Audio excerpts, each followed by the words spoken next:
And welcome, folks, to Champions for Life podcast and radio broadcast. This is an outreach ministry of First Choice Pregnancy Services, the premier crisis pregnancy center in the state, in the nation, actually, according to Focus on the Family, whom we absolutely love. Shout out to KKVV, who is simulcasting this broadcast over the airwaves, heard Thursdays at 5 p.m. and Mondays at 5 p.m. and on Saturdays at a special time. And by the way, a wonderful shout out to our newlywed general manager of KKVV, and may she live happily ever after. We're just so happy that she's a newlywed and living happily ever after. I just makes me happy. There's happiness. There's love spreading at KKVV, and so we love that. Today with us, I'm so delighted to have is Tanya Attebery, who is the TP Turning Point Action spokesperson, the Moms Coalition spokesperson for Turning Point Action. Tanya, welcome to the broadcast today. Thank you. And so we're going to be getting to Tanya and her impact on getting, let's just call it sexually explicit. This wasn't the term I was going to use, but sexually explicit books that are stacked in your child's library, not only in your high school, but also in middle school and I think even elementary schools. Yes. And so we're gonna talk about her wonderful website that is now going to enable parents to go in and say, no, I don't want these books available not only to my kid, to any kid. And you're going to find out just how bad some of this stuff is. The content, it's so bad we can't even show pictures or even read the content. It's just so sexually explicit. It's beyond the pale, but you can read it. And we're going to be talking about that a little bit later. Also want to mention, of course, the First Choice Gala that's coming up on November 7th. And you want to be a part of this. It's RSVP. Spaces are running out, so you want to get involved, get yourself signed up. There's a couple of ways to do it. First of all, you can give First Choice a call and say, listen, I want to go. On November 7th, I want to be at this gala. Now, there's two times when you can go. There's the 12 noon event, so we'll serve you lunch, or the evening event at 7 p.m. You can go to either one and register for either one. You can do so by calling First Choice Pregnancy Services, and their number is 702-294-CARE, 294-2273, and say, listen, I really need to sign up for this. Seats begin at $150 a seat, and sponsorship goes all the way up. And keep in mind that this is a fundraiser. Our keynote speaker is going to be Cal Zastro, who's a phenomenal pro-life leader, been leading life events and life ministry for decades, recently pardoned by President Trump after spending some time in prison for violating the FACE Act, the Freedom to Access Clinic entrances under the Biden administration, him and about a dozen others. And so he's going to be our keynote speaker. This is someone who's literally put in the time, and you're going to want to meet him. So if you want to be at this event, again, this is going to be November 7th. There's going to be a 12 noon event, we'll serve you lunch, and there's going to be a dinner event, which I will be at the dinner event. I may actually even also be at the noon event. So if you'd like to meet myself or Deborah Costello, who is the executive director and the host of this show, we'll both be there. And I even believe we're going to have Mrs. Brazil there.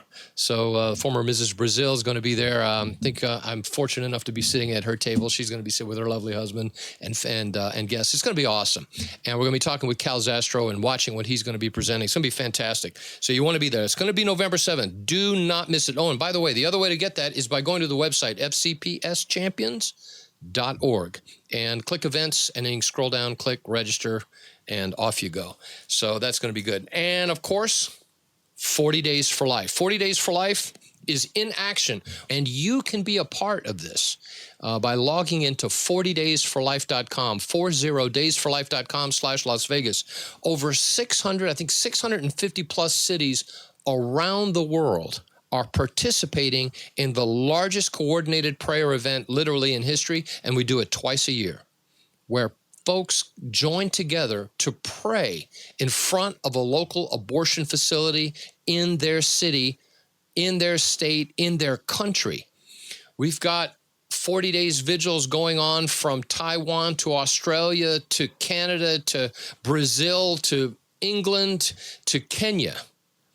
40 days for life, millions of volunteers. You can be a part, make a difference. So many abortion facilities have closed where 40 Days has prayed. 2 of those right here in Las Vegas. You can be a part of that and seeing God move literally by your prayers. 40daysforlife.com. That's 40daysforlife.com/Las Vegas. When you log in, if you haven't created an account before, just create your account. You'll be signing a statement of peace. It's one of the first things that you're going to have to do. Please read that very carefully, because all we're asking is that you act in a Christ-like manner when you go to pray legally on the sidewalks near an abortion facility, because prayer is the powerful thing. And also note that our prayer times are from 7 a.m. to 7 p.m. We're praying 12 hours a day, 40 straight days. And there's a vigil calendar where you can click and let us know the time that you would like to pray, whether it's 15 minutes, 30 minutes, an hour, whatever it is on any particular day during the 40 days. Bring a prayer partner so that they can join you. And even if you go yourself, and even if you're not comfortable with even getting out of your car and praying, you know what I often tell folks? This is what I tell them, Tanya. I say, listen, even if you don't want to go outside and pray because you just don't think you can do it, right. Listen, just sit in your car, just sit right there and offer prayers for the women that are going into this facility, the women, the families. Don't forget the abortionist and the staff. You know, we've had. I know one instance where here locally, one of the clinic workers walked out and literally walked up to one of us and said, "Thank you for your prayers. Today is my last day." Wow. So your prayers can change hearts. And in fact, many abortion doctors have quit because they've seen consistently folks praying not against them, but for them, that God will draw them and lead them out of this grisly business and into the marvelous light of his love and allow them to use their gift for life. And it's happening, and you can be a part. 40 Days for Life. That's 40daysforlife.com/Las Vegas. And finally, I want to mention, last week we had, this update with Nigeria, and we were talking about the crisis that's there. And folks, please make this part of your prayer time. There is literally a genocide going on in Nigeria. 25,000 Christians since they started counting that have been killed. 19,000 churches have been burnt to the ground. And mostly a lot of men, and a lot of times women, even children are slaughtered. It's horrible what's happening there. And please continue to pray. The reason we mention it is because our pastor, my particular pastor, Pastor David Childers, here in Las Vegas, Peaceway Christian Center, he's what I call the Earl of Forgiveness. Of course, we had him on the show last week. And he was promoting his book and decided to go to Nigeria to minister to the women who've lost their husbands and land to Muslim militants. And it was, as you saw from the video, if you haven't seen it, you can log into our podcast, FCPS Champions, on YouTube, and click on our last week's podcast, and you will be able to see some of the video and how well our pastor was received. And it was just absolutely amazing and beautiful. And it's amazing the ministry that our pastor has, because next he's going to be going to a Ukrainian church. Believe it or not, there's a Ukrainian church in Las Vegas. He's been invited, and he's going to go preaching forgiveness to that war-torn people who obviously have family back in Ukraine. And it wouldn't surprise me a bit if Pastor Childers actually goes to the country of Ukraine. He's been to Spain, France. He's been to Germany, Bulgaria, and everywhere he's gone, this book has been translated into the people's language. 2 countries in Africa, and just an amazing book. And that book is available on Amazon, by the way. Forgiveness, it is not optional. It is life-changing. Not very thick, but it's packed with what you need to be able to live the life of forgiveness that we're called to, where Jesus has called us to live this life. He is our model of forgiveness. And I tell you what, it's liberating. This book is liberating. It's going to help you, I promise you. And if it doesn't, I'll give you, Max, our producer, will give you your money back. Isn't that right, Max? Yep, he said yes. So there you go. So, all right. So I think we are all caught up. Tanya, welcome to the broadcast. Thank you. Now, you have done something amazing. First of all, you're part of Turning Point Action. Yes. And there's a subset of that called Moms Coalition. Am I understanding that correctly? That is correct. And what have you done? So I recently just took the chair position for the Moms Coalition. And the one reason why I did, because of all the work that I've done up so far. So right now, I am on my 30th year as an educator. I will be retiring from the Clark County School District in June. But in the past, since COVID, I have been very vocal about what is happening to our kids in our schools. Mm-hmm. As a high school counselor, I know what's happening and I can see what's going on with these kids, and I just didn't like it anymore, and I couldn't stay silent anymore. So I really just started looking at legislation. I started looking at what's going on locally. I started looking at what our school boards are doing. And I was astounded at how corrupt and just how awful things are that hurt kids instead of engage them and instead of healing them from what happened during the lockdowns. So what happened really is I started looking at what kind of content that I was been told as a counselor, because we go through all these trainings, and you go to these trainings, you get these books, and I'm thinking to myself, these are books that I do not want to use to help kids, because it just drove them further away from their own identity. And once I realized that we're pushing kids away from their own identities, I'm like, what identity are they going to get? Because they need to know that they're valued and they are good and right just as they are, not how we want to change them and mold them to be what we want them to be. And I've been an educator for a long time, and I've always kept to that philosophy, and I have never stepped away from it. But I realize that I've been silent for so long, and I have not been paying attention enough to what it is that we're molding our kids into. Mm-hmm. And so that got me looking at all the curriculum, and then I started looking at what books are in the school libraries. The reason why I got engaged was I was at a school board meeting, and they had said, well, we're going to close the libraries down. We're going to not allow parents to see what's in the libraries, and even the staff has a hard time getting into those libraries. So it was a closed system. It's the only county in the state of Nevada that had a closed system, and I didn't know what that meant. Wait a minute. The school board was trying to prevent parents from seeing the material that their children were reading in the library? That is correct. Why would they do that, Tanya? That is what I asked. So when I was looking at Regulation 6150, Regulation 6150 stated that, we have a closed system, and you can only see the books in the libraries if you used your student's username and password to get into the library. So you'd have to be the kid to look at anything. It wasn't open to anybody to be able to see. And I wondered why. So that got me thinking about, why is this happening? So I went and started researching about books that could possibly be in these libraries, and what I found was atrocious. A lot of sexually explicit content from elementary school through high school, and I was appalled. So I went on to legislation to speak my mind. So we went up to legislation to speak, and they all called us pretty much liars to my face as I'm sitting there saying, no, these books are in the libraries.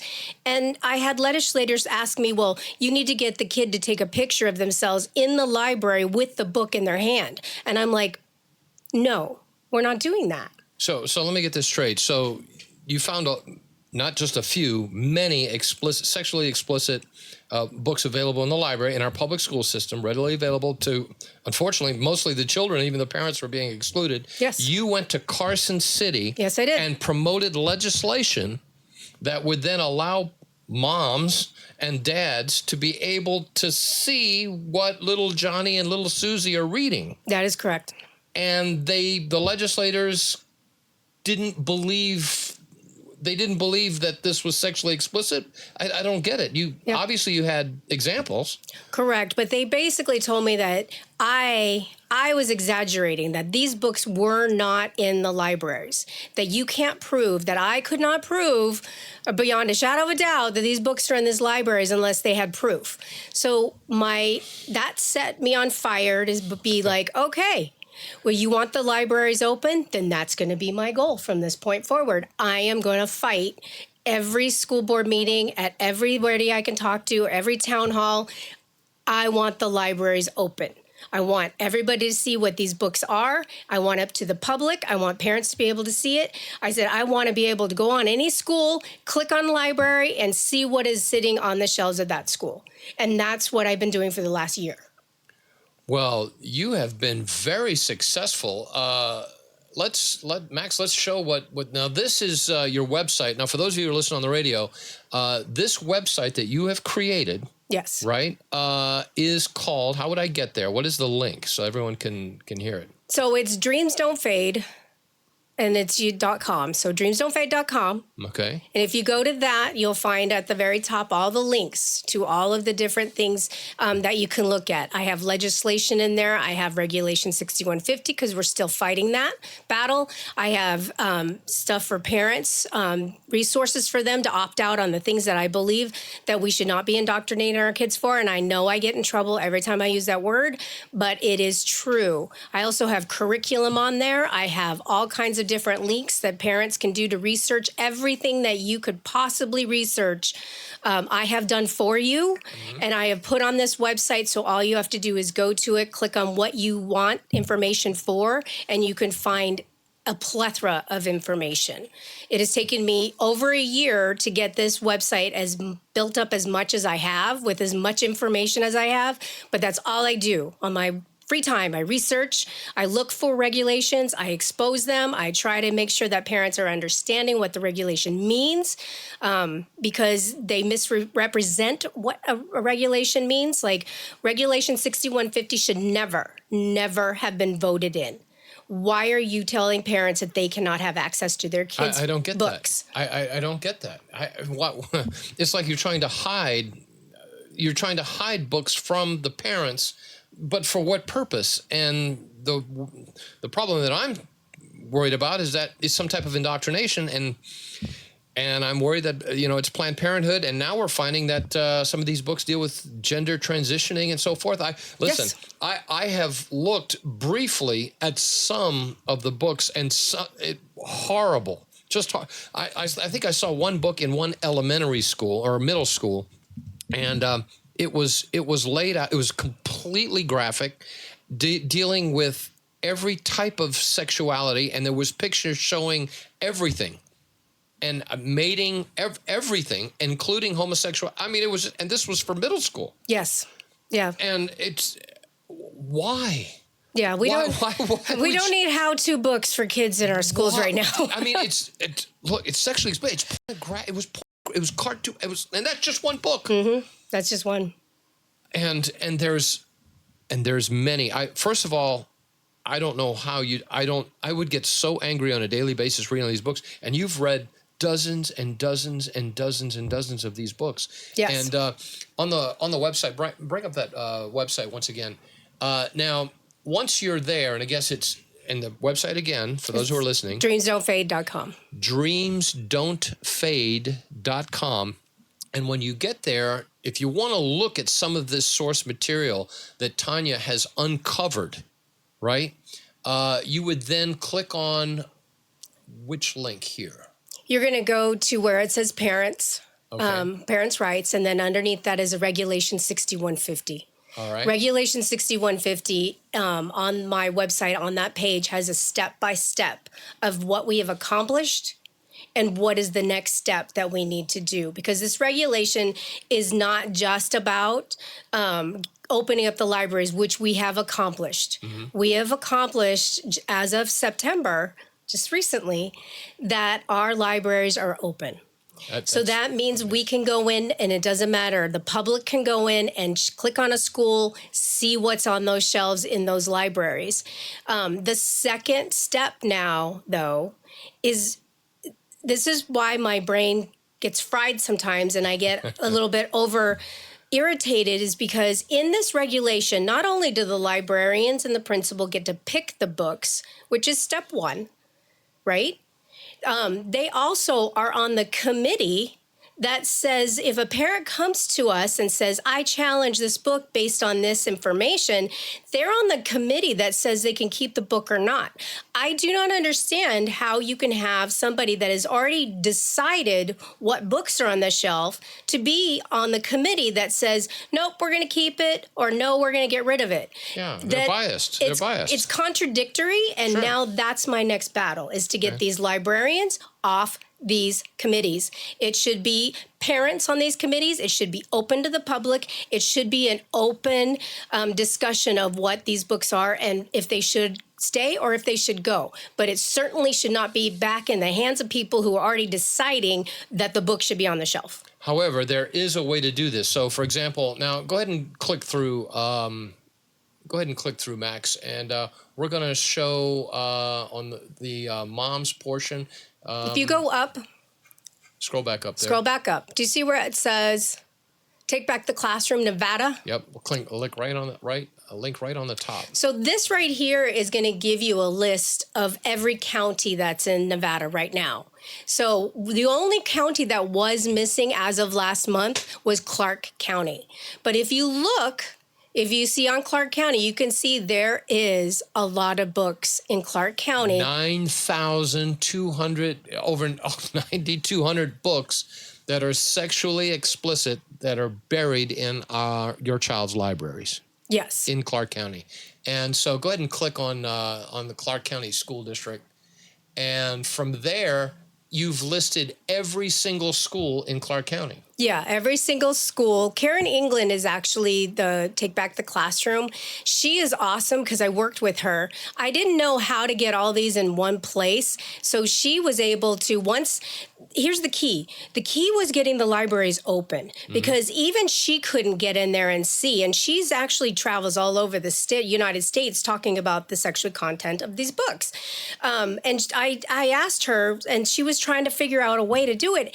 And so once I got the libraries open, I emailed her that night and I said, the superintendent just announced it, the libraries are open. In 10 minutes of time, she was able to go in there and pull every school and every book that she had already had in her database that all she was waiting for was for me to say, yes, let's go, let's do it. Oh, wow. And here we are. Every school, you can click on any school that your kid is attending now, and you can see what books we're talking about. All right, well, let's just pick one right up top. That's Allen Elementary School. Do you see it there? Keep going down. Just click on that, right? No, they don't have any books there. The first one, actually, is a good one. Let's go to the very first one, Abston Elementary School. That school has 5 books. That's an elementary school, folks. That has 5 books that are at least sexually explicit. And you've tagged these books. Not only do you show these books, you show what the book looks like. You have the cover on it. Yes. And in a lot of cases, if you click on the book, you'll see some of the source material that you are... Correct. So if you click on sex is a funny word. Sex is a funny word. Okay. So sex is a funny word. Okay. So this is on an elementary school level. The reason why it's flagged, and here's the criteria for flagging. The flagging is basically if the content has to do with sexually explicit content, like this one, because it talks about basically touching your anus. Like, why does a child need to read about how to touch certain body parts? There's no need for an elementary school to be reading this. And in the book, it's graphic and it shows them with their finger and where to touch. Well, Why does this need to be in a public school library for elementary school students? That's the problem. And what teacher would assign this book for reading? I'm flabbergasted. And this is just one book. Yes. One. And there's hundreds of them. Correct. I think I saw one school, they had over 200, nearly 200, 190 some odd books that are in the 190 plus books that are sexually explicit. And some of them are, I had to stop reading. That's how Correct. bad it was. And really, the thing of it is this is why I'm involved in it. I come from a family of abuse, and I also come from a family of where I had to go to court and put my stepfather in prison for sexual abuse. I understand what trauma is like as a child. But as a teenager, I don't need to read about it. I do not need to read a rape scene. I do not need to read about how a father molested their child, but in graphic detail, and how the child was like, oh, I really like this relationship with my father. I'm like, no. We don't need to be having these kids read explicit materials that could hurt them. Not that, and then they always put it in the guise of, we're discriminatory. We're discriminatory because of what? Because the author is this color or that gender or this sexuality. I don't even care what the author's race is. I care about the content of what's in that book. Mm-hmm. If that book has a content in it where it is so sexually explicit, I can't read it at a school board, which we bought and kicked out trying to read these books in an adult environment. Then it shouldn't be in a school. Like, if I can't read this to you as an adult, then it should not be in a school. Yeah, our children should not be reading it, obviously.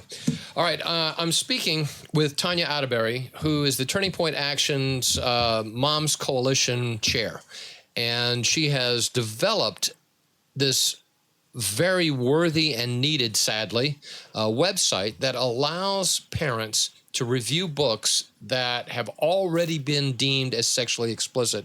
We're going to be talking more with her in just a second. The website, again, if you want more information about this website so that you can see some of this yourself, is dreamsdon'tfade.com. dreamsdon'tfade.com. And you can see some of this for yourself. All right, I want to take a moment and give our time for our sponsors, of course, whom we absolutely love, and then we'll be right back. I want to take a moment to acknowledge one of the great sponsors of the Champions for Life radio broadcast, such as RTS Postal Express, for all your Las Vegas copy needs. Black and white copies, color copies, business cards, resumes, you name it. RTS Postal Express is going to meet your needs quickly. RTS stands for really terrific service. See my man, Angelo. Here's the telephone number, 702-489-4859. And if you mention the Champions for Life radio broadcast, get 10% off your first order. All right, welcome back, folks, to the Champions for Life broadcast. I'm your host, Ken Wilson. With me today is Tanya Attebery, who's the Turning Point Action's Moms Coalition chair, and she's been working very hard, diligently, even going to our legislators to see some action regarding some of the sexually explicit books that are in your children's library. Folks, listen. Don't take my word for this. Don't take my word for this.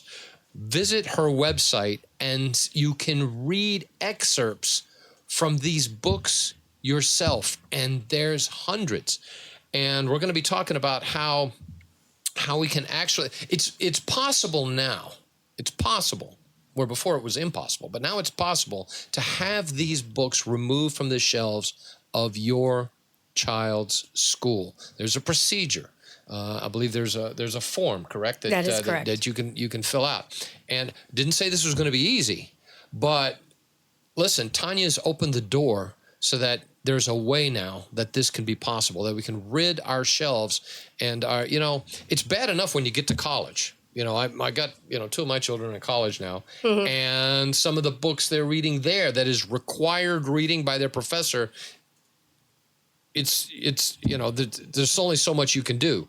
But when we're talking about elementary school kids, really, do we want our 10, 11, 12-year-old children, not to mention high school, but even high school, do we really want them reading some of this stuff or viewing for someone that's in the, fourth or fifth grade, seeing these pictures of positions and men with men and women with, do we want this? Because that's what's out there. It could very well be in your school library. Now, one of the, I noticed that some of the schools yes. that you had on your website, there was zero There were 0 offensive books. Now, is that because they don't have a library or because they've gone in and cleaned it up? They've gone and cleaned them up. Well, what is nice is this. If you are looking at your elementary school or middle school or high school, if you're on the website and you're looking at those schools and you find a book, and then if you actually look for the book itself, there is actually a form already made for you, for parents. You need to file the CCF 400. The CCF 400 says I am going to challenge something that is either in the curriculum or I'm going to challenge a book in the library. So that CCF form, I got a nice pink bar there. It goes directly and links to that form so that all you have to do is print it out, or you can turn it into a PDF and type in yourself. But here's the cool part. You don't have to do all of the boxes that say, show us why and this and that. We do that for you. Karen England did a really good job. She has already, if you were on the same page for Take Back the Classroom, you click challenge. There's a button that just says challenge, and you can print out everything that's wrong with the book and staple it to that CCF 400 form and turn it into the principal. All right. It's done for you. So this is the webpage now. And again, if you're looking, if you're listening on the radio, again, the website is dreamsdon'tfade.com. But on the front page is that pink link, which you have right there. That's the form, correct? That is the form for CCSD that you have to fill out to turn into the principal. Okay, and so you can click on that and download the page and then fill it out, and you can list more than one book. Can you? Yes. Yeah, you sure can. The nice part is you do not have to fill out all the different explanation part of it. You don't have to write it out or figure it out yourself, because if you went to the website where the school is that has the books listed, if you click on any book, it gives you a place where you can print out a challenge sheet. It's written all out for you. It actually has the excerpts in it, has the book, the ISB number, it has everything about the book, and then it tells you why you would be challenging it and shows examples out of the book. So you don't have to do anything as a parent except for go to this part and do the CCF 400 form, because that's required by Clark County School District. But we do everything else for you when you go into the Take Back the Classroom link, and then the challenge is right there. You just print it out, staple it all together, sign at the bottom, and you turn it in. And Tanya, you have made this so easy for parents. Yes. I cannot commend you enough. This is brilliant work. And I want to tell you something else. A lot of people that put this work into this type of website, usually there's a link somewhere where you could say, fund me, buy me a cup of coffee, something, anything. You don't have any of that, do you? There's no there, and you should. I have to be, for those of you who are willing to donate to this effort, trust me, I just read just a few of the excerpts from just a few of these books, and it's horrific. I don't know that I could do it, but I know what I could do. I know what I can do, and I know what I will do. I'll be printing out that form. I'll be signing up some books, and we'll be cleaning up the library where at least my little Johnny and little Susie go to school, and begin the process. And I mean, you've done all the work. Mm-hmm. You've done it. Parents, it doesn't get any easier than this. If you wanted a way that you can clean out the library, that is, it's almost as though, would you be upset, Mom and Dad, if there were, Playboy and all these porn magazines available for perusal in your child's life? Well, it's already there. It's already there. It just doesn't have, the names are different. There's just it's a published, somewhat looks respectable type book, but it's not. When you flip open the pages, it's horrific what's in these books. Tanya, I can't thank you enough for what you're doing. Now, let me ask you this. You've taken care of Nevada now. Yes. Now, Turning Point Action, we haven't talked about this, but Turning Point Action, which you're affiliated with, obviously they want to see this replicated in other states as well, do they not? Yes, they do. And is this something that you're going to be working towards, or you're going to be building a coalition to go and try and help? Because, I mean, there's 49 other states. There's no way one person. Tanya can't do it all. That is correct. So Turning Point has an education part to it. So they do have a Turning Point Education Commission. Mm-hmm. So they have asked me to come to be part of that commission so that the things that I am doing here in the state of Nevada can also be seen in other states, because other states are asking the same thing. How do I fix something? How do I get these books out? I'm not going anywhere. Where do I start? Who do I speak to? So the way that I did it, first of all, to get the libraries open, I built a petition and I sent it everywhere. I received over 1,000 signatures, and I went walking door to door trying to get signatures to take to the school board, where I presented them with the 1,000 signatures that said, no, we want the libraries open. So I always go to the families first and see what they need and see exactly how I can help them from the ground. And then I started working my way up. So I think the school board got tired of hearing me every single month. I go to It's persistent. You will see me there almost every time. There's only a few times that I have not spoken, but every time I go up there to say, my name is Tanya Attebery. I'm here to talk about Regulation 6150. And then I go into what needs to be changed in that regulation. And I just kept doing it until September came around, and it finally was opened. And the doors open. You know, there's a scripture like that, you know, where Jesus was talking about the parable about the person who had a neighbor and went to a neighbor's house and said, look, I need some bread. And I need some bread. Hello, I can eat bread for my, and finally he got it. Yes. Or when going to the judge, in this case, where the judge finally got tired of the one knocking on, he's saying, look, I'm going to give the woman what she wants because she's tiring me. Right. And that's literally what you did. Now, to be fair, the superintendent of Clark County, this is the boss of the Clark County School District. She has seen some of this now and is appalled, is she not? That is correct. Actually, if it wasn't for her, I do not believe that the regulation would have been overruled, at least for the part of it. I think that she really listened. I did sit down and talk to her more than once. So I think that was the first time, because she didn't even realize that what closed meant. Because I kept saying in the school board meetings, we need to open the libraries. It's a closed system. I want to open county source library system. I don't want this closed. And she was like, well, I don't understand what you're talking about closed. So she did listen. She listened to what I said. She took every word to heart. And she actually was like, you know what? All the other counties are open. Why Clark County is not? It needs to be the same in every county. So, for her to listen, I want to give her a shout out to that, because, not a lot of people would listen. She didn't have to. We are very critical of our leaders sometimes, and we may disagree with what their decisions are. Mm-hmm. But at this juncture, I think she made a great decision in the fact that we can actually have openness and transparency, which is what she ran on to be the superintendent, is transparency, and that's what I was asking for. And that's what we've got, thanks to you. So that's where we're at. So now we just need transparency on who's in the committee. Right. Right. In the process of trying to get these books removed from the public library, you can't have the person that brought the book in and said, well, listen, I brought this book in. I think it's a good idea.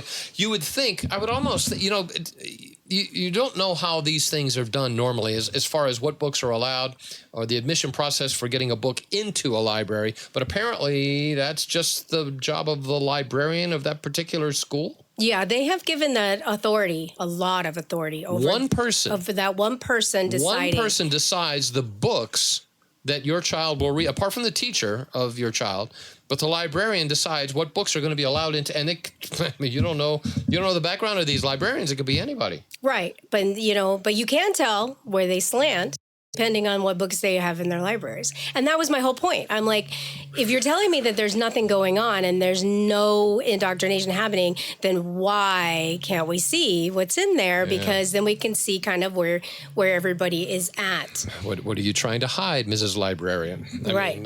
And so now there's a way to do it. Again, the website, for those of you listening on KKVV, is dreamsdon'tfade.com. dreamsdon'tfade.com. I urge you, if you're a parent and you live in Clark County or anywhere in the state of Nevada, visit this website find your county, find your school that little Johnny or little Susie is going to, and look at the excerpts of the book that your child has access to in your library, and you will be shocked. Yeah. You know what I'm expecting? I'm expecting a tidal wave. How long has this page been open, this process been available to parents now? This process started 2 years ago. My website has been up for 5 years. I started writing. I write a blog. That's why it's called Dreams Don't Fade. Dreams Don't Fade means that my dream is to get all this stuff out so that we can actually have kids successful. That's all I really want for any kid. So Dreams Don't Fade came from that. On the website itself, I write a blog. I always put in there different things that have to do with education. So my blog will always be a topic that's of right now. Right now, I'm on the move for sexual education in the schools. What is really being taught? What you should be warned against, and all of those things. So if you are on my dreamsdon'tfade.com website, at the very top, there's a tab that says welcome, and that takes you directly to my website itself. So everything is interconnected. I have tons of resources on my blog and why, and all the steps that have to do with, like, do you want your kids taking sexual education out of the school district? No, we don't. So here's the reasons why you would not do it. So I at least give them some background. And then if they go to my website, then they can find the forms, the resources, everything they need to opt out of sex education, opt out of the SEL surveys that ask your kid inappropriate questions. There's just so much happening, and the kids are so bombarded that I just feel like parents need to know how to protect your kid when you're not with them. Yeah. Yeah. And it's sad to say that you have to protect your kids from public school, from the public school curriculum sometimes, and the literature and the teaching from some of the sexual. There's a sex class now, thankfully, here in Clark County. And I know Trustee Biasotti was big on this, was requiring, if you're, little Johnny or little Susie is going to be taught in high school, any like a sexually explicit health class, because that's how they're labeling it, you have to sign a form that says, okay, yeah, she can go or he can go. But keep in mind, you probably need to think twice about allowing that, because a lot of parents feel a little queasy about letting people who do not know their child speaking to them about sexually explicit material, sexuality, especially if it doesn't line up morally with what that family believes. And so I am grateful that today, in order for my child to be able to go to these classes, I'd have to opt in, and I didn't. I did not sign it, and and I'm very glad I don't have to worry about it. And so while the other kids are being taught whatever, my child, that will be handled at home. Thank you, Clark County Public School System. Tanya, I love what you have done here. I really do. And I'm glad you're part of Turning Point Action, actually, because that's making a difference. And just as a side note, my young son, just came to me out of the blue, and he said, "You know what, Dad, come January in my school, I'm going to head up the Turning Point. I'm starting a Turning Point Club." And I was like, wow. I had caught completely off guard. So yeah. Already, I think the youth are beginning to understand that even in their, not only just in society, but even in their school system, there's some trouble. Correct. And they're beginning to see it. And if you rally behind your little Susie and little Johnny and support them, right? Listen, we can begin to clean up these schools. Like I was talking to Trustee Biasotti, and she was telling me, if we could clean up these schools, if we could clean up our schools this way, the public school system, the private school system would be gone. You would be sending your kids to public school because it's so beautiful. You would have wonderful trustees. You would have wonderful librarians. You wouldn't have to worry about anything. The curriculum would be spotless. It would be a wonderful place to go. But until that day arrives, right, we have to fight for righteousness in our school system. And it's sad to say, but that's the reality. So I'm so thankful for what you're doing. I really am. All right, so we want to thank our wonderful sponsors that make this portion of the program possible. I want to take a moment to acknowledge one of the great sponsors that make this portion of the broadcast possible, and that's Dr. Ray Kelly of Kelly Chiropractic. Treats injuries from falls, accidents, motor vehicle crashes, work-related incidents. For those of you who are suffering from allergies, he also has a procedure called acutherapy, going to treat your allergies and ease some of that discomfort. Accepts most forms of insurance. Been in the business over 33 years here in Las Vegas. Give him a call. Set up your appointment. The number is 702-870-9200. All right, welcome back, folks. I'm Ken Wilson, and with me today, of course, Tanya Attebery, who is part of Turning Point Action, chair of Moms Coalition. And her dream that will not fade, dreamsdon'tfade.com, is literally to keep an eye on our education system and begin by cleaning it up, starting with our libraries, but keeping an eye on legislation. Now, dreamsdon'tfade.com. There's a section here where you can click on. How do we get to this page? So at the very top has all of the different links to my website. So if you hit the welcome one, which is the very first one, that takes you to the very beginning page. It gives you the idea of who I am and that I'm part of the Moms Coalition. It has all my information on it. So that's just my introductory page. On the side, you will be able to see that I have just tons of information that is going on right now. So when you are looking at the school board, or if you're looking at where it says voting, there has different things that are on there that you can get to. So all the different links will take you to different things. So I would advise that you just lean through each of them and kind of see where you're at. Now, you were telling me that the legislators, they, even though it may not be an election cycle, or it may not be, our legislators not in committee, there's an education committee in Carson City that's still crafting legislation, even though we're not going to have a session for another year and a half. Correct. So if you're wondering how these bills come so fast and furious in legislation and nobody has time to read them and nobody has time to see what they are, it's because they're crafted during the interim legislation. Interim legislation is in between the two sessions. So legislation will have new people and new people that have been voted in the 2027 timeframe. But here's the thing. Just as we ended 2025, they're still holding sessions. They still hold education, money.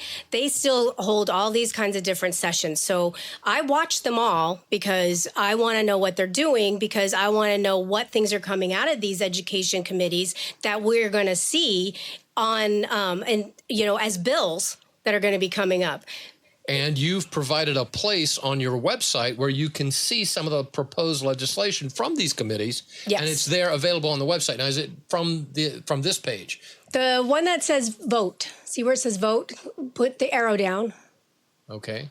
And this is some of the legislation that is being proposed. Right. So we know that there's stuff coming up in the races. So I have a page that has everything on there for the upcoming election and how many seats are open and what we're going to be doing. Mm-hmm. So as those pieces start falling into place, I will put that information in there. If you look at the next one down where it says interim legislation. Yes.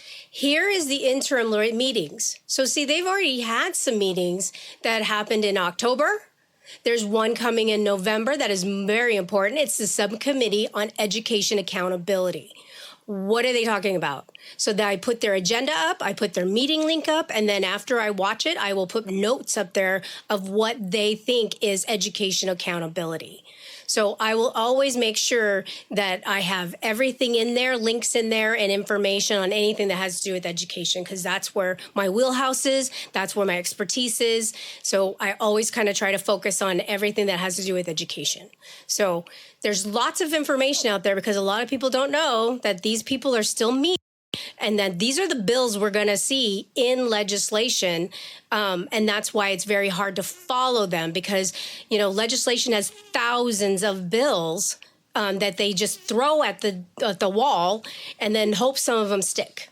Right. So, right. And that happens, I always marvel that at the end of a legislative session, they'll pick one or two bills in the beginning that eat up a lot of the time or debate time. And by the time, when they realize that there's not a lot of time in the session left, they rush through a mass of bills and there's no time to debate these things because the legislative session is closing. And that typically happens. And so your website is going to allow you to at least see some of the bills that they are proposing, crafting, that'll then be submitted to our legislature to be voted upon and passed into law, and or passed into the school board. Yeah, well, and it's just a forewarning. Like, if the legislation is going to be having this on a bill, because I know it's coming. I just want you guys all to know it's coming, so we watch for it. And then if we watch for it, then we can start putting in our, go on to Nellis, and which I have all the directions to go on there. Opinion, to send an email. I put all the email addresses, I put everything in there. I give everybody a statement that says, this is what you just copy and paste this, put it in the opinion page, send it to an email. I do everything for you. There's nothing that I don't want to do is get you there and then you don't know what to do. I try to provide everything I possibly can to make sure that it's easy and easy access and your ability to put everything together. And all you do is copy and paste my stuff, shoot it out. And then if we get thousands of people to do that, then we can see a change. But until we have thousands of people speaking up and saying no, then it just is me rattling my mouth off and it doesn't get listened to as much. But, I'm really loud and I really try to do the very best I can. And kids are my priority. I've been in education for 30 years. I'm not in here for 30 years if I don't love kids. Obviously. And I want to thank you, Tanya, for being there, for all the work that you've done. I would commend you. Again, the entire website, there's no place to even buy her a cup of coffee. I would urge you. This takes time, folks. This takes time and a little bit of money as well to be able to do all of the work that she has done in this website to make this available to you, not to mention the arduous process. I don't know that I could do what you do by having to read and trudge through these books that are so horrible. Correct. It's like I don't know how you do it. I would not be the guy to sit on your board to try, But at least Tanya has made this available so you can click on a book, see an excerpt, say, "Holy smokes, that's in that. That's enough. That's all I need to know," and then fill out this form. And the CCF 400 form that's available right there, and you can click on it, put all the books that are in your school that you want out, and then get a meeting with your librarian and the staff, because that's what'll happen next, right? Yeah, what'll happen next is they'll try to convince you that the book is actually is there for a reason and a purpose, and they try to talk you and tell you that you're the one that's the problem, not the fact that the book is the problem. So you just need to reaffirm and stand firm and be like, no, this is what I'm going to do. I'm going to challenge it. And I want it to go above and beyond the librarian. And if it needs to go beyond the principal, that's where you're going to take it. But we can walk you through that. That's what Moms Coalition is for. That's my purpose. That's what I want to do with Turning Point Action is I want to be the person that if a parent has an issue that they are like, I just don't know what to do next, you can just pick up the phone, you can email, you can call, you can come to one of our events, and we would have the resources for you in the next step so you do not feel alone. You are not alone. The craziest thing about this whole entire thing is if parents actually stood up, they do not know the power they have over this school district. The school district is scared of parents. They just don't let you know it. So you really need to be a force because I'm telling you, they will bend if you actually stand firm. Moms and dads, listen, please listen. Go to this site. We're not making this up. Dreamsdon'tfade.com. Click on this, find your county, find your little Susie and little Johnny's school, and click on the books are there for you, and the excerpts are there for you to read yourself, and you will be shocked. You will be shocked. Now listen, don't go and yank your kid out of the school, although that's another issue for another day. But right? But keep in mind, listen, look at it this way. Even if your little Johnny or little Susie is, strong moral fiber like you are, mom and dad, right? There's the other children there too. I really believe we have a responsibility to our community. And when folks, this stuff is evil. when evil seeps in, especially when it touches our children, we have a responsibility, not only as parents, but as a people in our community to respond. To respond and say, no, this isn't going to happen. No, it's not going to happen to my kids, and it's not going to happen to my neighbor's kids either, because my neighbor doesn't know what's going on, but I know. And you can help take action and stop some of this. And listen, Tanya has made it so easy. So easy. I urge you, Tanya, listen, if there's a way, now we can contact you via either your blog from this website or there's some contact. So listen, when you log into dreamsdon'tfade.com, you can contact Tanya and convince her, like I'm trying to convince her, to put like a buy me a cup of coffee kind of link on her website so that, you can, send a few dollars to her for the massive amount of work that she has done. Not only that, I'm sorry to say that you're leaving the education system. This is your last year. You're retiring. Yeah, this is my last year with Clark County School District, but this is not my last year to fight for kids. Wow. I will tell you that I will have more availability when I'm retired, so watch out. Well, folks, that's the end of our show today. We've been speaking with Tanya Attebery, who is the TP Action Moms Coalition Chair, and she's looking out for your kids. And folks, thank you again for listening to the broadcast. Thank you, KVV. And remember, you too can be a champion for life.